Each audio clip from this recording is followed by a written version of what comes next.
नमस्ते प्रणाम। हम मंजू वर्मा जिला अम्बेडकर नगर टांडा से स्वागत बा मंजू लोकगीत 123 के चैनल पे। आज आप सबके बीच भैया बहुत बढ़िया विवाह गीत लेके आ है ललनवा तर्ज पे। तो गीत में का बा कि देखा एक ठीक गाय एक ठीक बछड़ू रहा थी। तो गाय बेचारी बछड़ू छोट रहा था, गाय बहुत दूरे दूरे जात चरे। जब दूध चर के आई तब अपने बच्चा का दूध पियाई जियाई। तो एक दिन बहुत दूरे चली जात है गाय चरे। तो देखा वहाँ एक ठीक शेर मिल गया था, बाघ है। तो बाघ कहा था आज तुम्हारा हम भोजन करब। तो गैया कहा था अगर जो तू हमार भोजन कैलेबा तो हमार जौन बछड़ू है वह रोई है उन्हें आहार के दे। तो कहा थी अच्छा जा ठीक बा। बघवा कही जा ठीक बा, आज छोड़ देती जा तू अपने बछड़ू दूध दूध पिया बिहान आओ तब बिहान करम। तो देखा गाय चली जात है चर के अपने बच्चा के लगे। और जब बच्चा के लगे जात है खूब मलिन रहा था, एकदम मन उदास कही के। और बच्चा देखत बा तो दूध पियत बा। तो बचवा पूछत बा कि ये माई काहे तू आज बहुत मलिन हो उदास हो। तो गैया कहत बा कि ये भैया आज तू जल्दी जल्दी दूध पी ले, बिहान हमें बाघ जौन खाए ले जाइ है तो तू कहाँ से आहार पैबा। तो ये सोच के हम रोवत है कहीं माई जब बिहान चलू तो हमहू चलबा तोहरे साथे। तो देखा जब गाय चरे जात है बिहान में बछड़ों साथे जात है। तो जैसे दूरे गाय चरे जात है तैसे बाघ निकट के आवत हो। कहा थे अब हम तोहार शिकार करब जरूर। तो बछड़ू जो रहा तो भैया बड़ा चालू रहा था। वो कहा थे ये बाघ जौन है मामा अगर जब तू हमरे माई के शिकार कई लेबा तो बतावा हम दूध आहार कहाँ से पाई। और बघवा के भैया वो मामा कह दिस बछड़ुआ। तो बघवा के अंदर दया आएगी सील आएगी। वो कहे कि जब तू भाईने हमार है अब हमें जब तू मामा कह दिया तो अब हम यह गाय के ना खावी हमार बहन लागत है। तो बड़ा दर्द भरा ही गाना भाई आप लोगन बहुत पुराने जमाने में खिस्सा सुनत रहा हुई हैं। तो वह गाना है आज के युग में।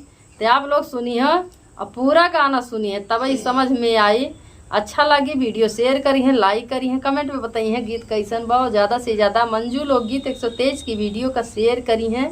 और भैया हाथ जोड़ के विनती बा कि नीलम लोकगीत 123 पे जौन वीडियो पड़त रहा है तो वह चैनल पे थोड़ा दिक्कत आई बा। तो वह बड़ा बड़ा वीडियो नीलम का संघर्ष 123 पे पड़े लाग बा। तो अब आप लोगन कंफ्यूज हुई हैं कि लोकगीत पे अच्छा अच्छा गाना बड़ा बड़ा गाना ना आओ तो वह गाना सुने खातिर आप लोगन चैनल का सब्सक्राइब करिए। नीलम का संघर्ष 123 पे जाई हैं और देखी हैं ज़्यादा से ज़्यादा सपोर्ट करी हैं और फुलवाज करी हैं। सभी दर्शक का नमस्ते प्रणाम। हम नीलम धुरिया। तो आप लोगन से विनती बा कि नीलम का संघर्ष 123 पे एक बार जरूर जाइए और चैनल सब्सक्राइब करिए और वीडियो देखिए, अपन प्यार दुलार आशीर्वाद देंगे। तो आवे सुने। नीचावा हे नीचावा चरली नाटी गैया चरली नाटी गैया। नीचावा ही नीचावा चरली नाटी गैया चरली नाटी गैया। अरे ऊपर से बघावा दहड़ रे लालनवा। अरे ऊपर से बघावा दहड़ रे लालनवा। जल्दी जल्दी चारी ले तू ही नाटी गैया। अरे तू ही नाटी गैया। जल्दी जल्दी चारी ले तू ही नाटी गैया। अरे तू ही नाटी गैया। अरे हम करबै भोजना तोहर रे लालनवा। अरे हम करबै भोजना तोहर रे लालनवा। जब तू ही करबा बघवा हमारो भोजनवा। अरे हमारो भोजनवा। जब तू ही करबा बघवा हमारो भोजनवा। अरे हमारो भोजनवा। अरे रोइहे मोरे गोदी के बछड़ा रे लालनवा। अरे रोइहे मोरे गोदी के बछड़ा रे लालनवा। अरे रोई रोई बछड़ मारी जइहे रे लालनवा।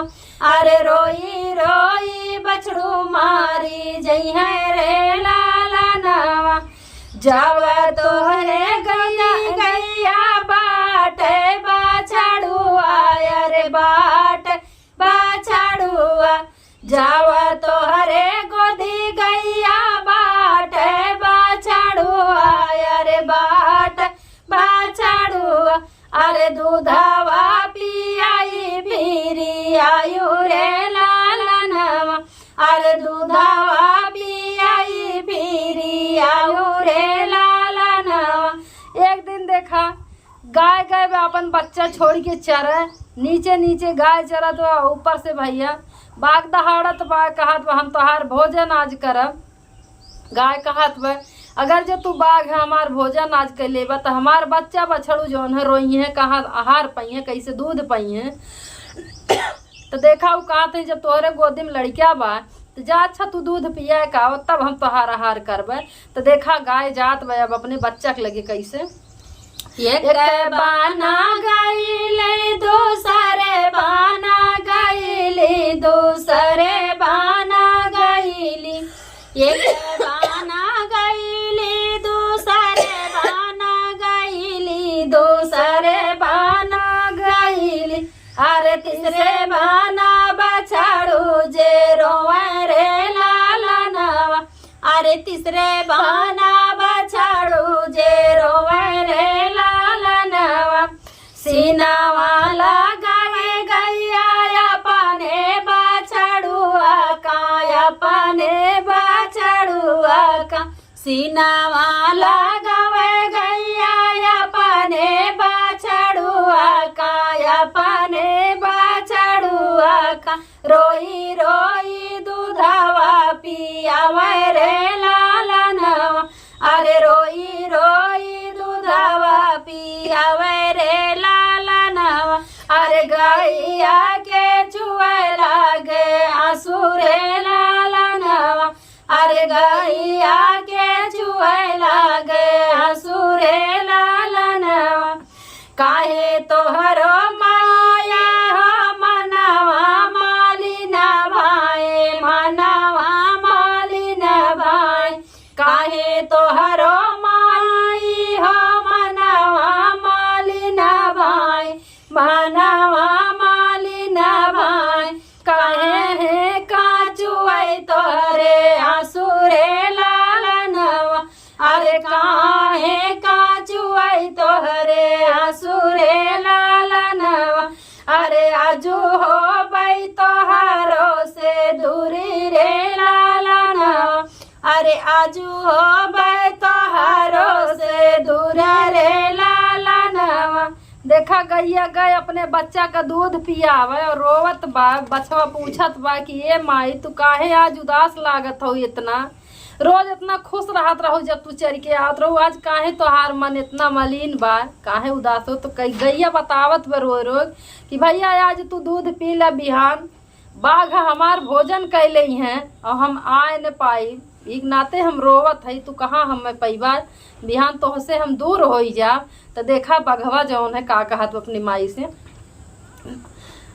आजू बाघा करिए बेटा हमारो भोजनवा अरे हमारो भोजनवा गैया कहत वही बात आजू बाघा करिए बेटा हमारो भोजनवा अरे हमारो भोजनवा अरे छूटी जाई है सथवा तो हर रे लालनवा अरे छूटी जाई है सथवा तो हर रे लालनवा जाओ बाघा करिया माई तोहारो भोजनवा अरे तोहारो भोजनवा जाओ बाघा करिया माई तोहारो भोजनवा अरे तोहारो भोजनवा अरे हमहू चलब तोहरे सतरे लालनवा अरे हमहू चलब तोहरे सतरे लालनवा घरवा से निकारे है गैया बछड़ुआ अरे गैया बछड़ुआ घरवा से निकारे है गैया बछड़ुआ अरे गैया बछड़ुआ अरे दुबिया चरण खातिर जाले रे लालनवा अरे दुबिया चरण खातिर गईले रे लालनवा गाइया का देखी बघवा दौड़ा भोजन करे दौड़ा भोजन करे गाइया का देखी बघवा दौड़ा भोजन करे दौड़ा भोजन करे जोर जोर बछड़ू जे रोवे रे लालनवा अरे जोर जोर बछड़ू जे रोवे रे लालनवा। देखा बछड़ू इतना होशियार रहा है कि गैया अपने साथे बिहान भे जब गाय पूरा बात बता दी तो बछड़ू कैसे माई जब तोहार भोजन करिए तो बिहान हमहू चलत तोरे साथे। बछड़ू और गाय दोनों गईन फिर बिहान भे जैसे गाय पहुंची चरे लाग तैसे बछड़ू बाघ जौन दौड़ा भोजन करे ताई त बछड़ू इतना होशियार रहा इतना दिमाग लगा के देखा अपने माई की जान बचावत है तो का कहा तो बछड़ू कैसे बचाई अपने माई की जान। देखा जाव तो ही करबा मामा माई के भोजनवा अरे माई के भोजनवा जाव तू ही करबा मामा माई के भोजनवा अरे माई के भोजनवा अरे कहाँ हम पाई आहार रे लालनवा अरे कहाँ हम पाई आहार रे लालनवा। बछड़ो होशियार रहा कहा थे ए मामा अगर जब तू हमरे माई के भोजन कैले बती बतावा छोड़ के बच्चा हम कहाँ जाब हम कहाँ दूध और आहार पाई पानी कहाँ हम पाई के दे। तो बछड़ों के बात सुन के बाघ देखा सिलाई जात है ओकरे दया आई जात है तो का करत है छोड़ दिहले भगवान नाटी गैया के जनवा अरे गैया के जनवा छोड़ी दिहले भगवान नाटी गैया के जनवा अरे गैया के जनवा अरे बछड़ू लागे भाईने हमारा रे लालनवा अरे बछड़ू लागे भाईने हमारा रे लालनवा अरे ब्राह्मण भाईने हमारा रे लालनवा अरे ब्राह्मण भाईने हमारा रे लालनवा। बघवा कहिस भैने बाभन के समान होती नगर ही हम मामा कह दिए बात ही हमार बहन हुई है अब हम इनके लोग के भोजन ना करब एक जानना है मारब।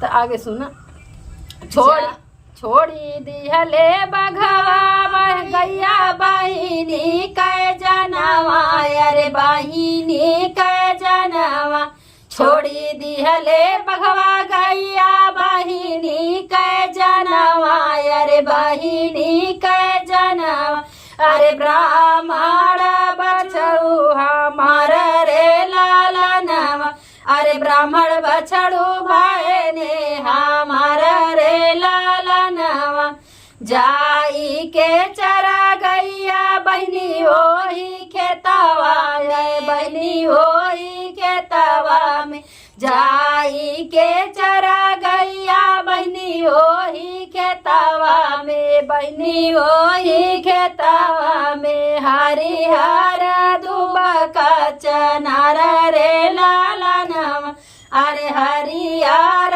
दुबका चनार रे लालनवा। धन्यवाद।